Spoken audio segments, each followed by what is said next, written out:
Odofo ahobrɛase mu mesrɛ sɛ ɛnɛ baabi a wote me nne bi a wode waso ɛbɛfɛ me sima kakra bi ntam na yɛadwendwen Yesu Kristo mayɛ a ɛtɔ so mmienu no ɛho. Sɛ busa ahodoɔ bebree ɛna ɛtɔ da yɛta ɛte sɛ nkurɔfoɔ ɛbusa so ampa Yesu Kristo ɔbɛsen aba bio na ebi nso koraa mpo ɛdwen sɛ ebi koraa wabakɔ na sɛ mpo ɔmma nkɔɔeɛ a ne mmayɛ no ɛbɛyɛ biribi a ɛnyɛ obi biara ne bɛhu na ɛnɛ yɛba bɛkɔ Twerɛsɛm no mu na yɛahwɛ nsɛm ahodoɔ a Yesu Kristo nankasa ɛka faa ne mmayɛ no ho ɛne Bible adansi ahodoɔ a ɛdi ɛfa Yesu Kristo mayɛ a ɛtɔ so mmienu no ɛho. Na yɛdi kan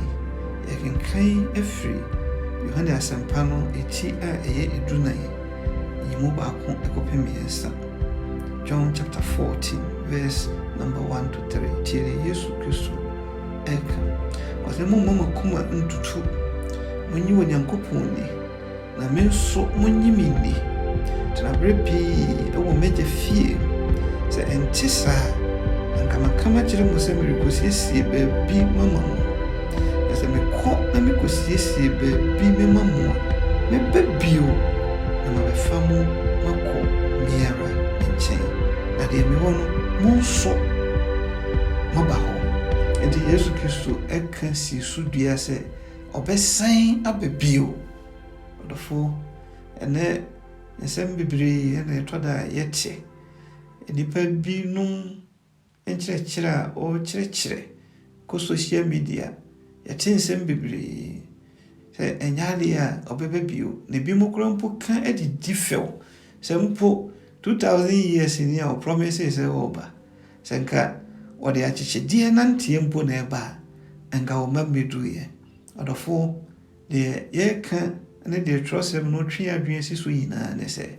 Yesu Kristo ɛbɛsan aba sɛ yɛpɛ o sɛ yɛmpɛ o ɛberɛ no a wahyɛ ato hɔ no so a biribi biara ni hɔ nom a ɛbɛsi ne mmayɛ no ho kwan. Yɛntie deɛ asoro abɔfoɔ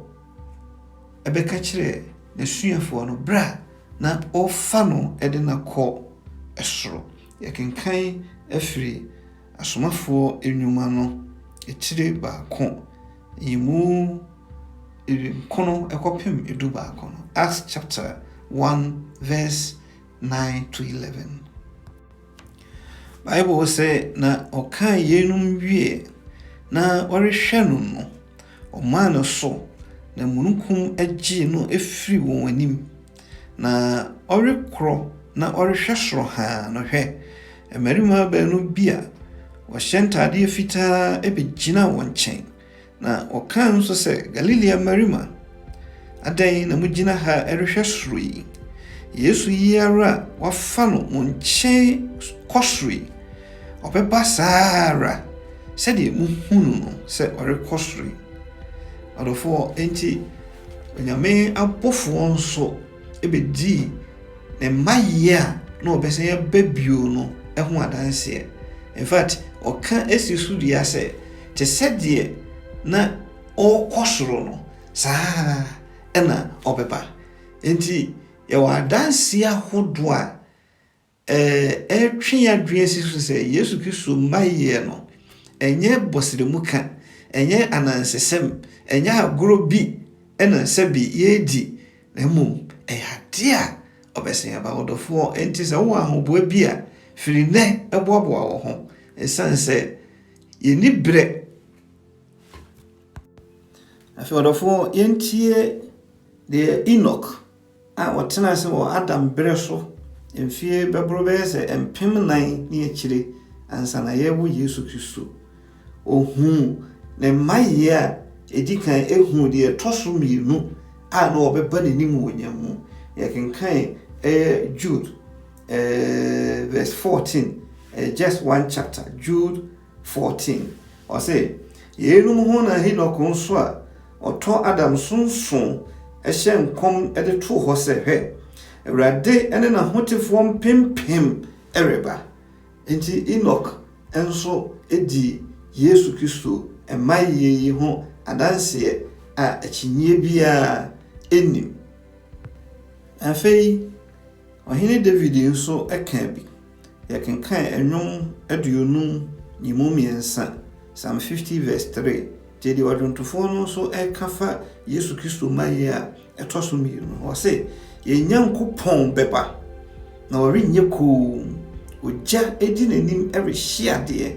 na ahum ɛtuhuu atwa ne ho ahyia ɛnokorɛ Yesu Kristo bɛsɛ yɛba ɔnyɛ koom ɔhaw a meno mmienu yɛnam mu asase so akunkumakunkum krɔfo a wɔnyɛ bɔne biara nso ɔhu namane Yesu Kristo ɔmmu n'anim ngu saa nneɛma no so ɔbɛsɛ yɛba ɔbɛba bɛfa ne mma ɔtena ase ɛyɛ ahosiesie pa ɛtwɛn no enti adwontofoɔ no nso ɛhuiɛ. Asɛm baako a ɛne yɛyɛ busa ne sɛ kwan bɛn ɛna ɔbɛfa so aba anya biara so ɔbɛba kokoa mu anaasɛ ne mayɛ no bɛyɛ biribi a obiara bɛhu bi. Yɛkenkan adisɛm nwoma no eti baako nyimu nson enti deɛ odiyifoɔ Yohane ɛka ɔsɛ hwɛ ɔnamununkum mu reba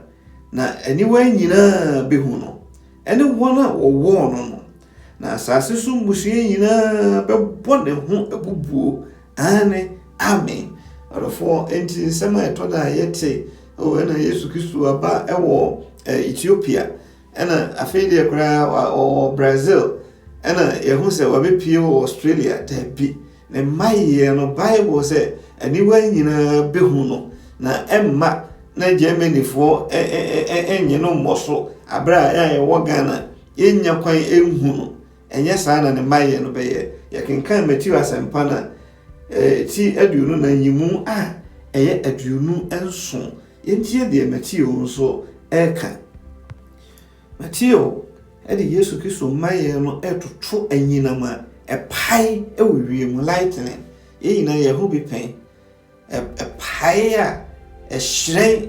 ɛwɔ wiem ɛma baabi obi agyina biara ohu ɛnyɛ biribi a ɛyɛ ɛhunta ɛsɛm ɛnti saa pɛpɛɛpɛ ɛna Yesu Kristo mayɛ no bɛba. Yɛkenkan ɛyɛ Matthew asɛmpa no eti aduonu ɛnan yi mu a ɛyɛ aduonu nso wase na sɛdeɛ anyinam pae firi apueɛ na ɛhyerɛn kɔ atɔeɛ no sɛdeɛ onipa ba no ba nso ɛbɛyɛ ara ne no. Afei nti deɛ Paul nso ɛka ɛwɔ Tesalonikafoɔ nwoma no deɛ di kan 3:9-16 ne 17. Paul sɛ Yesu Kristo mayɛ no ɛbɛyɛ dede na adeɛ a yɛde sie menyi nni sɛ yɛde dede ɛne nnwom edi animu ɛne na engu so ɛnyɛ sumasɛm bio tie ɔsɛ ɛfiri sɛ Awurade no ara de osebɔ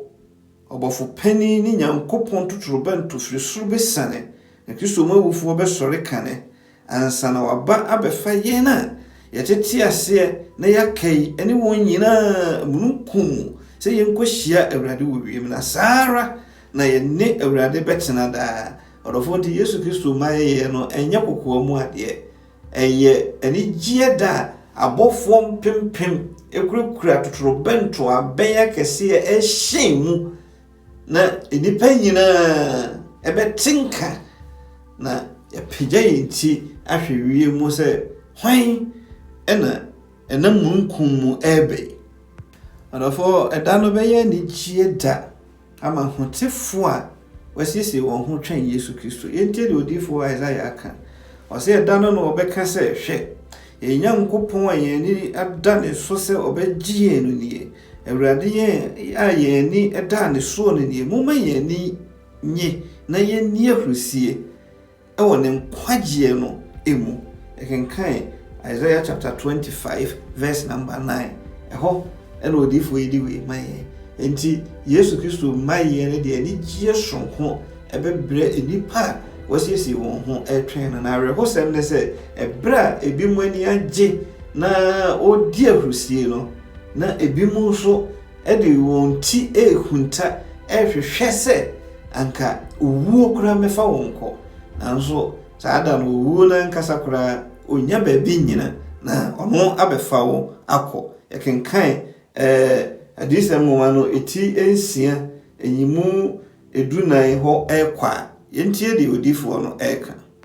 Bible sɛ na ɔsoro ɛyira sɛ nwoma a wabobɔ na mmepɔ ne nsupo nyinaa tutu firi deɛ ɛwowɔ na asase so ahemfo ɛne nipa akɛseɛ ɛne asafohene ɛne adefoɔ ahoɔdenfoɔ nkoa ne adehyeɛ nyinaa ehunta abodan ne mmepɔ mu abotan mu na wɔka kyerɛ mmepɔ ne abotan no sɛ monhwe yɛn so fa yɛn hunta ɛfiri deɛ ahengua no wɔte ahengua no soɔ no so ɛne adwama no bufuo ho ɛfiri sɛ na bufuo da kɛseɛ no adu na hwan na obetumi agyina no ɔdɔfoɔ enti sɛ yɛamɔ yɛ berɛ yi a Yesu Kristo mayɛ no yɛbɛhwehwɛ sɛ owuo ɛmɛfa yɛn kɔ nanso ebia yɛnyɛ owuo kora mpo no wakum yɛn yɛ ho bɛpere yɛn sɛ yɛnwu sɛn sɛ yɛbɛgyina hɔ no yɛde yɛn mmienu hu animuonyam a ɛreba no ɔdɔfoɔ yɛmmɔ yɛn berɛ yie san sɛ nipa bi ɛwɔ hɔ a Kristo asiesie ɛde twɛn nipa a ɔtwɛn no na Bible sɛ saa da no ɔmma ne sɛ abɔfra ketewa yawo ne onwamuo mu ɔmma ne sɛ odwama mmom ɔbɛba ne sɛ awenade ɔbɛba ne tumi ne ahoɔden mu ɔbɛba sɛ ɔkofoɔ ɔbɛba sɛ dɔmmarima ahene mu hene awura mu awurade ɛtɔda na metumani na mehwɛ asase so amampanimfo a ɛdi tumi Donald Trump ne Queen Elizabeth mo sɛ yɛ na ɔba na ɔhwɛ wɔn convoy na ɔhwɛ abrane sogyafoɔ a ɛbɔ wɔn ho ban a na mede toto Yesu Kristo mayi a ɛtɔ so mmienu no ho Bible sɛ ɛnyɛ enipa a bɔne ahyɛ yɛn man bi ɛna ɛbɛbɔ ne ho ban na mmom ɛbɛyɛ abɔfoɔ akonkonfoɔ ahoɔdenfoɔ atumfoɔ a okurakura totorobɛnto na wɔtete pɔnkɔ fitaa so ɛna obɛdi owura Yesu Kristo anim ɛde na ba bi pie yasase so na amentwe wadwen si so sɛ yɛn wiase yi enni adepa biara ma yɛn wiase yi entimi ma yɛ asetena pa biara ɛyɛ wiase a ɔhaw amanneɛ abebrɛsɛ ɛna ahyɛ mu ma yɛwɔ wiase bi a amrɔba etimi twituo awia ketee ekum obi abra wɔnyɛ bɔne biara yɛwɔ wiase bi mu a yɛkra firifie sɛ yɛkɔ adwuma ba na yɛntimi medu fie yɛwɔ wiase bi a enipa timi di tuo ɛne akode hyɛ ne ho ekokum ɛdɔm sɛ wiase enni adepa biara ma yɛn ɛde da so baako pɛ ɛna menu mmienu yɛwɔ ɛne sɛ Yesu Kristo ɛbɛsɛn aba ne mpire no so na waba bɛfa yɛ firi sɛ wiase a ayɛ bisi basa yi mu na wɔde yɛn akɔ baabi a ɔbɛma yɛn daa nkwa baabi a yɛbɛnya daa asomdwie ɔdɔfoɔ ɛmempa ɛbɔ sɛ yɛbɛsiesie yɛn ho abɔ abrabɔ a ɛsɛ fata na Kristo ba a yɛn bra asɔ n'ani bra bi mu esisi wɔn tirase na wɔhwehwɛ sɛ abotan nwiri ngu wɔn so no kamenu mmienu deɛ yɛpagya yɛn ti ahwɛ soro aka sɛ yɛn Nyankopɔn a yɛatwɛn wo bɛfa yɛn kɔdi dɛ wɔ ɛnsa da nyame nhyira wo na wɔnom mmoa wo ɛwɔ Jesus Christ din mu amen.